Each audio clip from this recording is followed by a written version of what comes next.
জানিয়ে দিব এই মুহূর্তে আমাদের হাতে এসেছে বাংলাদেশের গুরুত্বপূর্ণ আপডেট সংবাদের শিরোনাম। শুরুতেই থাকছে ওসমান হাদি হত্যার মাস্টারমাইন্ড শাহীন চেয়ারম্যান। জুলাই অভ্যুত্থানের অন্যতম সম্মুখ সারির সংগঠক ও ইনকিলাব মঞ্চের আহ্বায়ক শরীফ ওসমান হাদি হত্যাকাণ্ডের পেছনের পরিকল্পনাকারীদের বিষয়ে নতুন তথ্য এবারে সামনে আসছে। তদন্তে উঠে এসেছে এই হত্যাকাণ্ডের মূল পরিকল্পনা ও বাস্তবায়নের সঙ্গে জড়িত হিসেবে ঢাকার দক্ষিণ কেরানীগঞ্জের সাবেক উপজেলা চেয়ারম্যান শাহীন আহমেদ ওরফে শাহীন চেয়ারম্যানের নাম। এবারে জানিয়ে দিব ময়না তদন্তের জন্য সোহরাওয়ার্দী হাসপাতালের মর্গে হাদির মরদেহ। এদিকে নির্বাচন অফিসারের কার্যালয়ে দুর্বৃত্তদের আগুন। আরও জানাবো বিএনপি নেতা মির্জা ফখরুলের মন্তব্য, নির্বাচন অনিশ্চিত করার ষড়যন্ত্রই এই হামলা।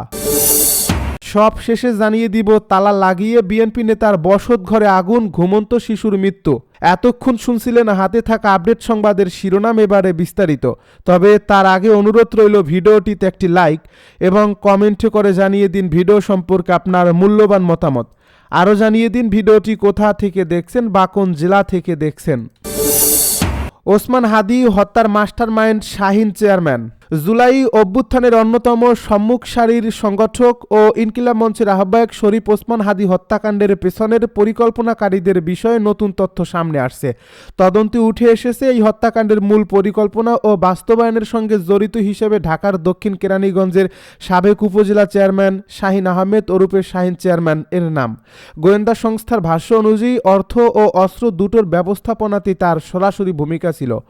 তদন্ত সংশ্লিষ্ট একাধিক সূত্র জানায় এই হত্যাকাণ্ডে শাহীন চেয়ারম্যান একা ছিলেন না, তার সঙ্গে ঘনিষ্ঠ যোগাযোগ ও সহযোগিতায় ছিলেন আরও কয়েকজন ব্যক্তি, যাদের মধ্যে নিষিদ্ধ ঘোষিত ছাত্রলীগের সাবেক কয়েকজন নেতার সম্পৃক্ততার প্রাথমিক তথ্য মিলছে।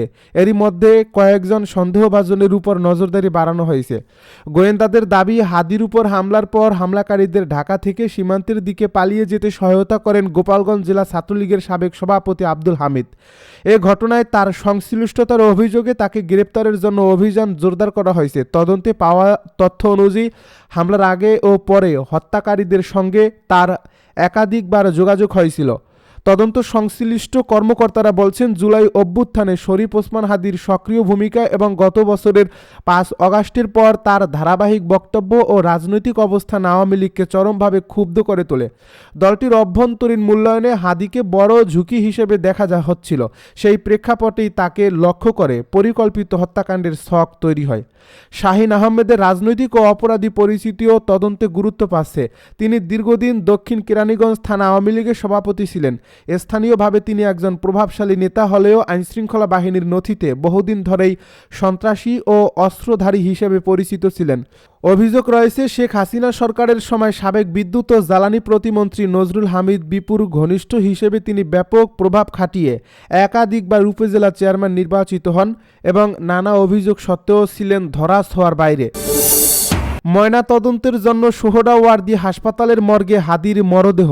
ইনকিলাব মঞ্চের মুখপাত্র শরীফ ওসমান হাদির মরদেহ ময়না তদন্তের জন্য শহীদ সোহরাওয়ার্দী মেডিকেল কলেজ হাসপাতালের মর্গে নেওয়া হয়েছে। শনিবার সকাল 9:40 দিকে জাতীয় হৃদরোগ ইনস্টিটিউটের হিমঘর থেকে মর্গে নেওয়া হয় তাকে।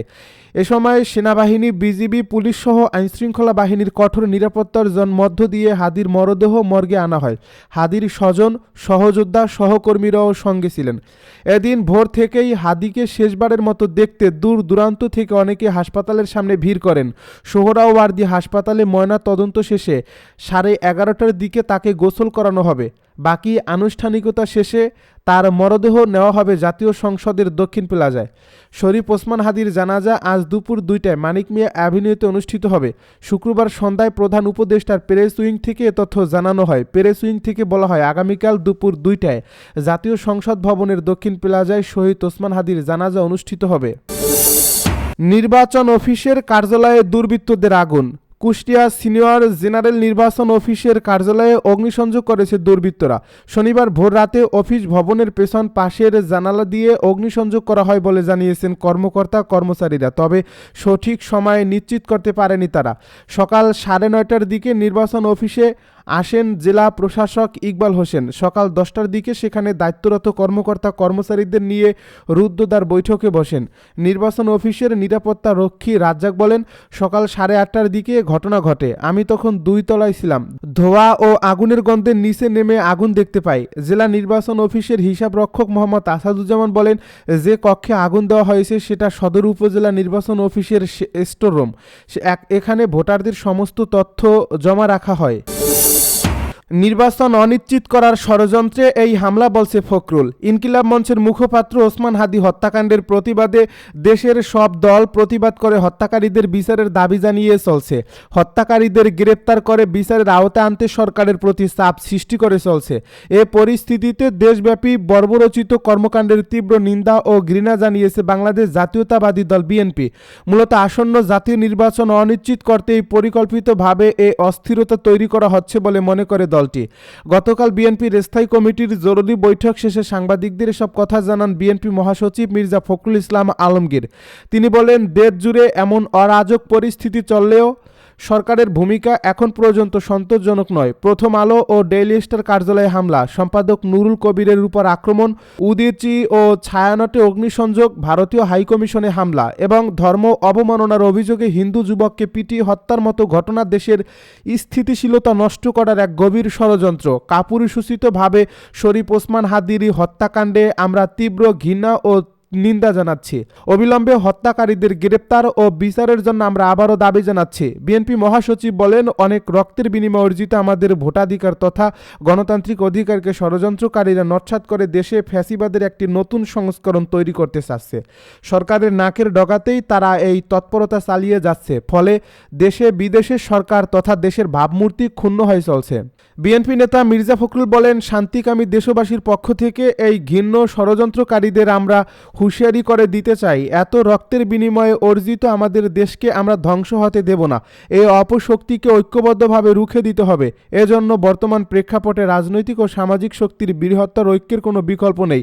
ফ্যাসিবাদের চূড়ান্ত প্রস্থান এবং অবাধ ও সুষ্ঠু নির্বাচন নিশ্চিত করতে জাতীয় নির্বাচন আদায়ের সব শক্তিকে আবারও রাজপথে ঐক্যবদ্ধ হওয়ার আহ্বান জানান তিনি। তালা লাগিয়ে বিএনপি নেতার বসতঘরে আগুন, ঘুমন্ত শিশুর মৃত্যু। লক্ষ্মীপুরের দরজায় তালা লাগিয়ে বেলাল হোসেন নামে এক ব্যবসায়ী ও বিএনপি নেতার বসতঘরের চারপাশে পেট্রোল ঢেলে আগুন দিয়েছে দুর্বৃত্তরা। এতে আগুনে পুড়ে ঘুমন্ত শিশু আয়েশা আক্তার দগ্ধ হয়ে মারা গেছে। আগুনে ব্যবসায়ী বেলাল সহ তার আরও 2 মেয়ে বিথি আক্তার ও স্মৃতি আক্তার দগ্ধ হয়। এর মধ্যে বিথি ও স্মৃতিকে ঢাকা মেডিকেল কলেজের বার্ন ইউনিটে পাঠানো হয়েছে। বেলালকে সদর হাসপাতালে চিকিৎসাধীন রাখা হয়েছে। শুক্রবার দিবাগত গভীর রাতে সদর উপজেলার ভবানীগঞ্জ ইউনিয়নের চরমশাহ গ্রামের সুতার গুপ্তা এলাকায় এই দুর্ঘটনা ঘটে। আগুন নিয়ন্ত্রণে আনার আগেই ঘরটি পুড়ে ছাই হয়ে গেছে। ভুক্তভোগী বেলাল ভবানীগঞ্জ ইউনিয়ন বিএনপির সহ সাংগঠনিক সম্পাদক এবং সুতার গুপ্তা বাজারে সার ও কীটনাশকের ব্যবসায়ী। তার বাড়ি বাজারের পশ্চিম পাশে। পরিবার ও স্থানীয়রা জানান, রাতে বেলাল তার স্ত্রী সন্তান নিয়ে ঘুমিয়েছিলেন। এ সময় বাহির থেকে ঘরের দরজায় তালা লাগিয়ে পেট্রোল ঢেলে আগুন ধরিয়ে দেয় দুর্বৃত্তরা। মুহূর্তে আগুনের চারিদিক ছড়িয়ে পড়ে। এ সময় ঘুমন্ত শিশু আয়েশা অগ্নিদগ্ধ হয়ে মারা যায়। অগ্নিদগ্ধ হন বেলাল হোসেন ও তার অপর 2 মেয়ে।